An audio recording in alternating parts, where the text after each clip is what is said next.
Hi everyone, Emru Townsend here. This is my first ever trip to Vancouver, and it's not exactly the way I had imagined it originally, but it'll have to do for now. First of all, I wanted to say thank you to everyone for being here and for paying attention to all of this. It really does mean a lot to me. Before I start, actually, I want to say congratulations on getting the SIGGRAPH, the first Canadian SIGGRAPH for 2010. That is going to be extremely awesome.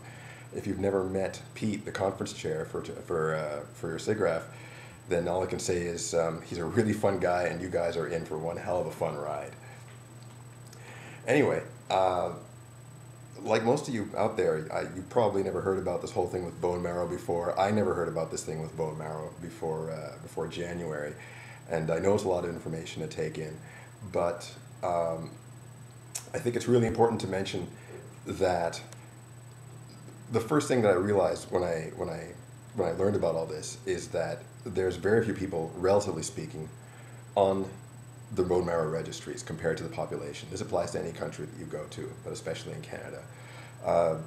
Black people in general are underrepresented, and as you have just heard, that's very important to me because, generally speaking, it's easier to match someone if they're of the same ethnicity. So we're sort of on a twin campaign here. There's two important things. One, we need to have more people on the registry in general. And two, we need to have more people of different ethnic groups on the registry. That means more people of African descent, more people of Asian descent, more Aboriginals, more South Asians. It's just a crucial thing. I have met so far about 4 other people who are in the hospital here with me right now who are waiting for bone marrow transplants. One person actually did get a match, and he's probably going to be slated for his transplant in May. Very happy for him. But the rest of us are still waiting to find someone in the registry somewhere who's going to match with us. I think this is a very, very important thing because most people don't know about it. Like I said, I didn't know, you probably didn't know, but it's really, really easy to fix. In the same way that it's really easy to check off that little box on the back of your Medicare card and saying, yes, I'm willing to be an organ donor after I die, it's actually really simple to register to become a potential bone marrow donor. And you don't have to wait until you die to save someone's life. I mean, come on, how awesome is that? So I don't have to tell you much more about how this whole thing works. You've had the whole presentation by one match. I'm sure there's been plenty of information that's sort of you're being bombarded with. And I'm sure it's going to motivate you to go and sign up.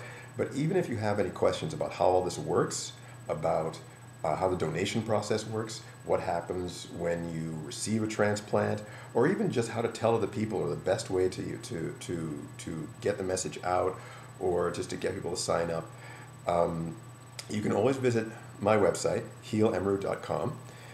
It's called Heal Emru, but it isn't all about me. It's also about more information about this whole process. This has become a mission for me and for my family to just get as many people as we can to register. This is, of course, to help me. It's also to help my friends who are here in the ward with me, and it's here to help the 6,000 or so people who are constantly out there looking for a transplant to help them with leukemia, with